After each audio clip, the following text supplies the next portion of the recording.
Good evening, student for class 12. As you know, issue of debenture, the chapter issue of debenture is running on. Today I am going to explain you question number 23 from the book D.K. Goyal. And in this particular question, you will learn different types of issuing of debenture as collateral security. And one more thing, you will learn how will you show these all collateral security or security premium reserve etc. in the balance sheet. In the share chapter, you have learned how to show how to show the shares equity share or preference shares in the balance sheet. In this particular question, you will also learn how to show in the balance sheet issue of debenture or security premium reserve. Now look, first of all I am going to recite the question. As you know, first I used to recite the question first, because if it's my opinion, if you will understand the question, then it will be easier to how to solve it, because most of the student in my life or in my according to my experience, most of the student knows what entry should be passed. Entry is not a matter, but matter how will you understand.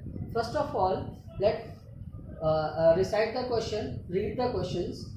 X Limited issued 25,000 9% debenture of ₹100 each at a premium of ₹4 per debenture on 1st April 2017. कह रहे हैं कि X Limited ने 25,000 9% debenture को issue किया. वो कितने का? 100 रुपीज़ का एक है और 4 रुपए के प्रीमियम का. ठीक है. On the same date it purchased fixed assets of ₹10 lakh and took over current liabilities of ₹70,000 and paid ₹4 lakh in cash, and remaining by issue of ₹5 lakh 9% debenture at a premium of 6%. On the same date it took 6%. Full stop. फिर आगे कह रहे हैं, मतलब यहाँ के बाद देखिए, अगर मैं समझाऊं, कह रहे हैं on the same date it purchase fix assets, 10 lakh रुपए का फिक्स एसेट्स उन्होंने खरीदा, and took over current liabilities, और करंट लायबिलिटीज को ले लिया कितने की? 70,000 की. 10 लाख रुपए का एसेट्स लिया, 70,000 की लायबिलिटीज ली, एंड पेड ₹4 लाख और 4 लाख रुपए कैश में भी दे दिया, and remaining by issue of ₹5 lakh 9% debenture at a premium of ₹6%. और जो बच गया उसको 5 लाख रुपए के डिवेंचर में और एट ए प्रीमियम ऑफ 6% के प्रीमियम पर इशू कर रही है. ठीक है. ये दूसरा पार्ट है हिस्से का. 3 पार्ट है. तीसरा है, on the same date it took a loan from the bank for ₹6 lakh and issued 9% debenture as collateral security. और कह रहे हैं उसी तारीख को उन्होंने एक लोन लिया बैंक से, उसके बदले में 6 लाख की 9% डिवेंचर इशू किया एज कोलेटरल सिक्योरिटी.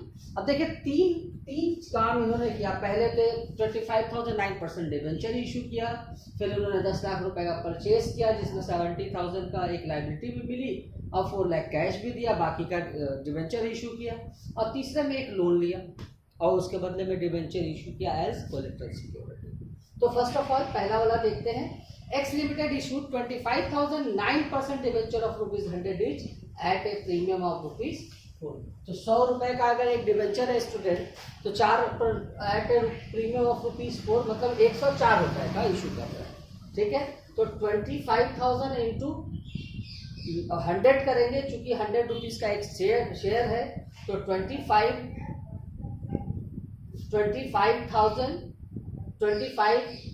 इंटू 100 करेंगे तो 25 लाख, और 4 रुपए प्रीमियम पर है तो 25,000 इंटू 4 करेंगे तो 1 lakh.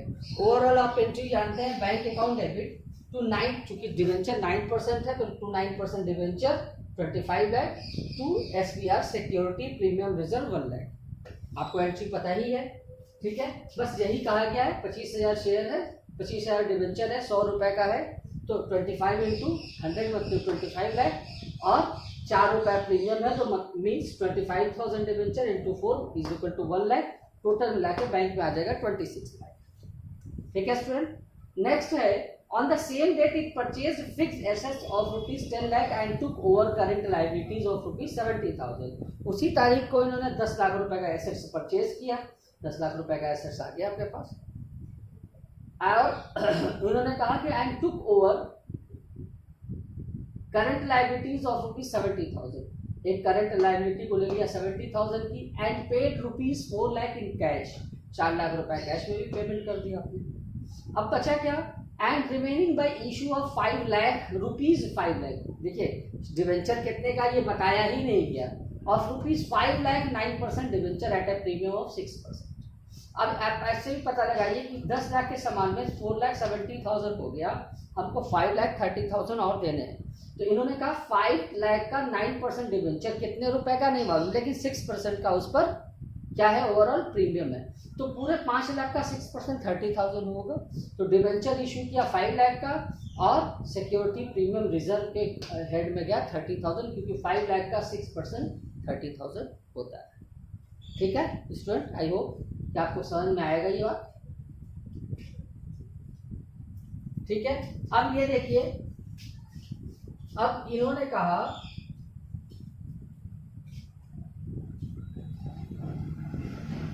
on the same date it took a loan from the bank for ₹6 lakh and issued 9% debenture as collateral security, और उसी तारीख को इन्होंने क्या किया है, एक लोन लिया है बैंक से, कितने रुपए का, 6 लाख का, और इसके बदले में उन्होंने 6 लाख के डिबेंचर को एज सिक्योरिटी इशू किया है। तो देखिए बैंक से लोन लेने की एंट्री, बैंक अकाउंट डेबिट, आपके बैंक पैसा आ जाएगा, bank account debit to bank loan.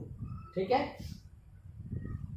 अब देखिए कोलेट्रल सिक्योरिटी के लिए मैंने आपको बताया था कि भाई एक बार बैंक से जब पैसा लेंगे तो लायबिलिटी क्रिएट हो ही गई बैंक लोन, और दूसरी चीज़ ये है कि जब आप डिवेंचर उसको कोलेट्रल सिक्योरिटी के रूप में इशू करेंगे बैंक को, तो आपका पैसा तो आता नहीं, बस एक लायबिलिटी क्रिएट होती है। तो क्या एक बार लोन लेंगे 2 बार लायबिलिटी क्रिएट करेंगे, एक बार बैंक लोन एक बार डिवेंचर, इसलिए वैसे कोलेट्रल सिक्योरिटी की कोई एंट्री नहीं की जाती।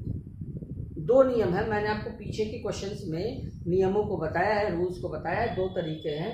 एक तो कोई एंट्री मत पास कीजिए, लेकिन ये भी बात नहीं समझ में आती फिर कोलेट्रल सिक्योरिटी कैसे पता चलेगा कोलेट्रल सिक्योरिटी है ये, तो उसके लिए एक डिवेंचर सस्पेंस अकाउंट खोला जाता है, debenture suspense account debit to 9% debenture, जितने रुपए का डिवेंचर इशू किया गया है। और ये क्या होता है, डिवेंचर सस्पेंस अकाउंट जब कभी आप बैलेंस शीट में दिखाएंगे तो डिवेंचर्स में से डिवेंचर सस्पेंस अकाउंट को माइनस किया जाता है, तो वैसे ही नहीं हो जाएगा, 6 लाख में से 6 लाख माइनस कर देंगे, लेकिन जनरल एंट्री में कर देने से थोड़ा मालूमात रहती है कि हाँ ये कोलेट्रल सिक्योरिटी के जैसे यूज हुआ, बस इतना ही फर्क होता है।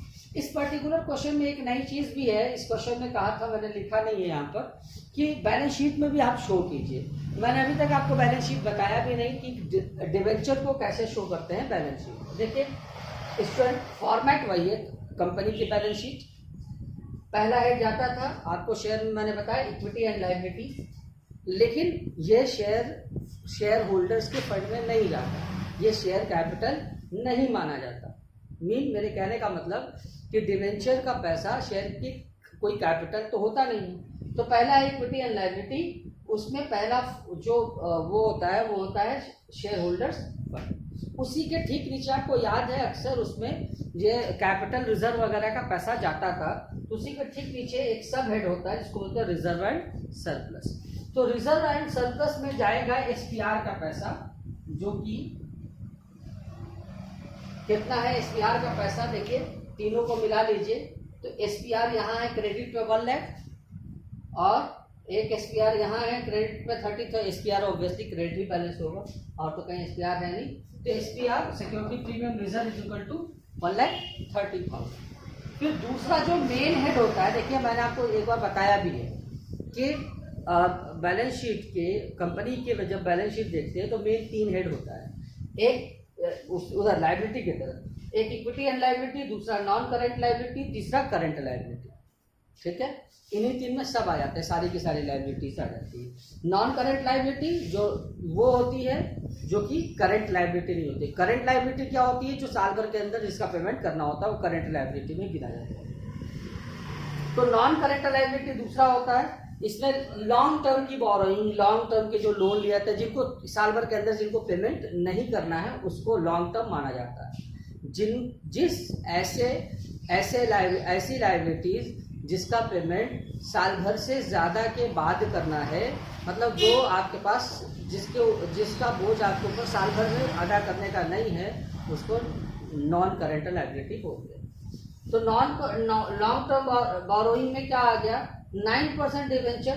तो डिवेंचर कहाँ कहाँ है, डिवेंचर मैंने आपको बताया था, डिवेंचर लॉन्ग टर्म बोरोइंग होता है और ये कोई कैपिटल वगैरह नहीं होता, इतना ही फर्क है शेयर और डिवेंचर में। 9% डिवेंचर 25 लाख और इसमें 9% डिवेंचर ऑफ 5 लाख। फिर तो कहीं डिवेंचर है नहीं, ठीक है, ये तो कोलेटरल सिक्योरिटी का है। तो 30 लाख रुपए का हमारे पास लॉन्ग टर्म बोरोइंग आ गया और बैंक लोन भी लॉन्ग टर्म बोरोइंग में आता है। तो फिर हमने लिखा बैंक लोन, ये बैंक लोन लिया 6 लाख का, और ये जो कोलेटरल सिक्योरिटी हमने आपको दिखाया है debenture suspense account debit to 9% debenture, देखिए ऐसे शो करते हैं, सिक्योर्ड बाई जो बैंक लोन लिया, अगर वो उसके बदले में कोलेटरल सिक्योरिटी आपने इशू किया है डिवेंचर को, तो उसको बस यहाँ पे लिख देंगे secured by issue of 9% debenture. चूंकि इस वाले में ये नहीं बताया था कितने रुपए का, तो आगे बढ़ा देते 9% debenture of ₹100 each, 10 each, 500 each, जितने रुपए का भी डिवेंचर हो। बस ये शो हो गया आपके बैलेंस शीट में। आशा करते हैं स्टूडेंट कि आपको ये क्वेश्चन समझ में आया होगा। इस क्वेश्चन के माध्यम से सबसे अच्छी चीज़ ये है कि आपको बैलेंस शीट जानने को मिल गई। बैलेंस शीट आपने उसमें तो पढ़ा ही है शेयर में, लेकिन अभी तक डिवेंचर में पहली बार आप बैलेंस शीट को पढ़ रहे हैं। ठीक है स्टूडेंट।